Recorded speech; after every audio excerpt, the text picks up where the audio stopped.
Walaupun murah, ini speknya nggak mau ketinggalan. Keringnya depan 2 speed, belakang 9 speed, 1142. Untuk freehubnya sudah bearing depan belakang. RD-nya pakai L2A5. Remnya juga sudah hidrolis. Nah, merek apa ini?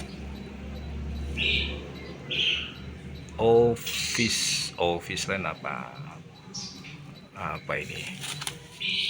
Pokoknya sudah sip lah.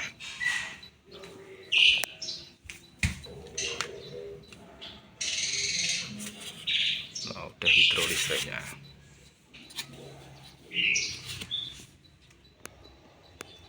Juas lah, rekomen buat dicek out.